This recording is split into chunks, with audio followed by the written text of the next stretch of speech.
Hello everyone, कैसे हैं आप सब। मैं सोनम चौधरी बीपीएससी टीचर सोनम पर आपका स्वागत करती हूँ।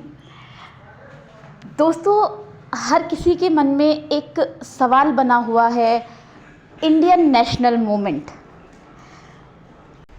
जी हाँ, इंडियन नेशनल मूवमेंट ये एक हवा बना हुआ है हम सब के अंदर कि इंडियन नेशनल मूवमेंट के क्वेश्चन कहाँ से आएंगे, कहाँ से पढ़े, कैसे पढ़े।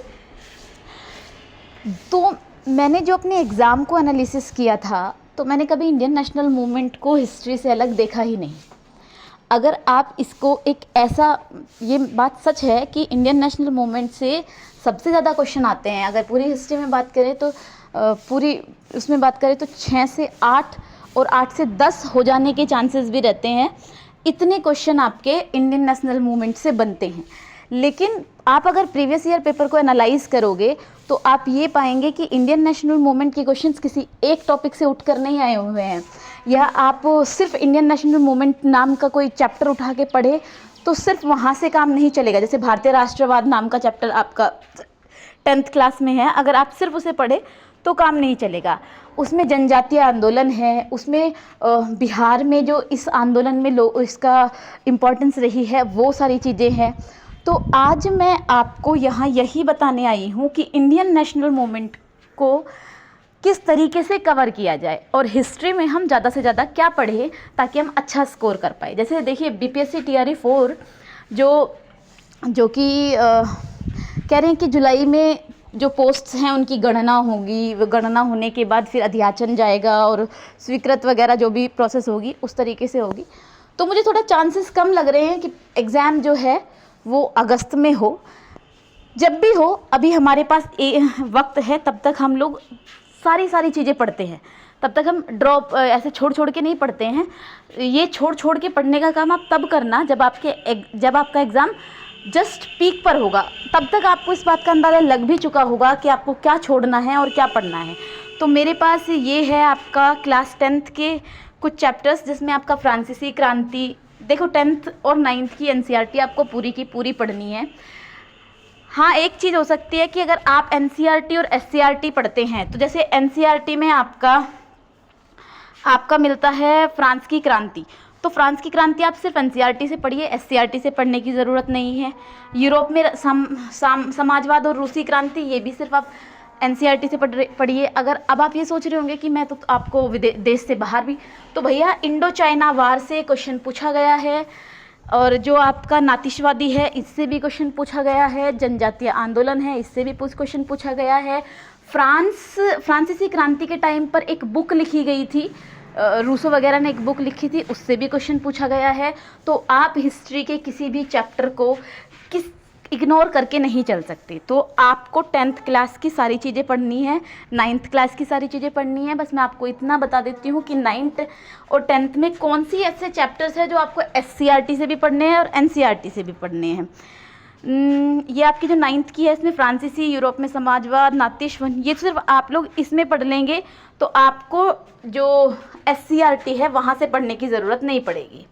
अब अगर मैं बात करूँ आपके, ये हो गया, अच्छा हाँ, ये है आपका 10th वाला। 10th में आपको क्या करना है, 10th के सारे चैप्टर्स यहाँ से तो पढ़ने ही हैं, लेकिन ये जो भारत में राष्ट्रवाद है ये आपको दोनों जगह से पढ़ना है। ये आपको पढ़ना है अपनी जो एससीईआरटी, बिहार की एससीईआरटी है वहाँ से भी और यहाँ से भी। क्यों? क्योंकि उसमें बिहार का रोल दे रखा है कि भारत में जब राष्ट्रवाद हुआ तो उसमें बिहार का रोल क्या था। और क्वेश्चंस आप जानते ही हैं, जब कोई स्टेट का एग्ज़ाम होता है तो स्टेट को प्रेफरेंस दी जाती है क्वेश्चन के टाइम पे। दूसरा, आपको ये मुद्रण, समाज, उपन्यास, समाज और इतिहास, ये बड़े ही ध्यान दे के पढ़ना है। इसमें आपके बहुत सारे क्वेश्चन बनते हैं। ये भी आपको एनसीईआरटी से भी पढ़ना है और एससीईआरटी से पढ़ना है। और आपका जो एससीईआरटी है उसमें कई चैप्टर ऐसे दे रखे हैं, जैसे हमारा बिहार करके, हर साल में एक ऐसे, चाहे वो 6, 7, 8, उनमें बिहार को स्पेसिफाई करके एक चैप्टर दिया है, वो आपको ज़रूर से ज़रूर पढ़ना है। आगे बढ़ते हैं। मेरे पास 8th क्लास का एक चैप्टर जो मुझे आपको बताना है, जिसमें आपको सबसे ज़्यादा पढ़ने की ज़रूरत है, ये वाला। ये है आपका 8th क्लास का एससीईआरटी की बुक। आप इसमें चाहे तो SCERT का इस्तेमाल कर सकते हैं। देखिए कब कहाँ कैसे पढ़े तो पढ़े। देखिए इसमें एक क्वेश्चन है कि ये जो गंगा के दक्षिण में कौन सा राज्य था, तो वो बिहार था। उस टाइम मौर्य वंश की स्थापना हुई थी। वो कब कहाँ कैसे से ही पूछा गया है। इस चैप्टर में ये जो आपको मैं आपके सामने ये लेके आई हूँ, ये पूरा का पूरा आपको पढ़ना है, हर एक, जिसमें उपनिवेशवाद और जनजातीय समाज बहुत ध्यान से पढ़ना है, बहुत ज़्यादा ध्यान से पढ़ना है।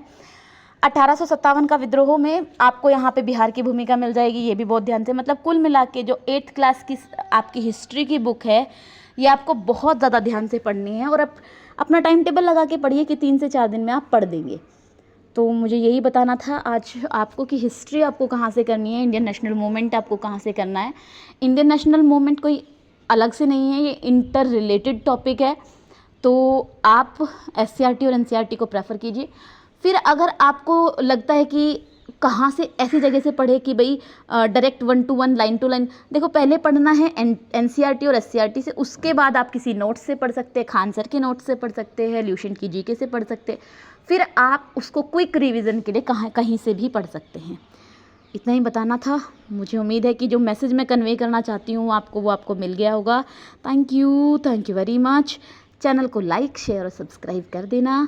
और जिनको भी इस चीज़ की ज़रूरत है, क्योंकि आप जानते ही हैं कि ये TRE 4 इलेक्शन के टाइम तक हो पाएगा और उसके बाद क्या होगा ये कहा नहीं जा सकता। तो इसमें अपनी जान लगा दीजिए और इस पूरी जर्नी में मैं आपके साथ हूँ। बाय बाय, धन्यवाद।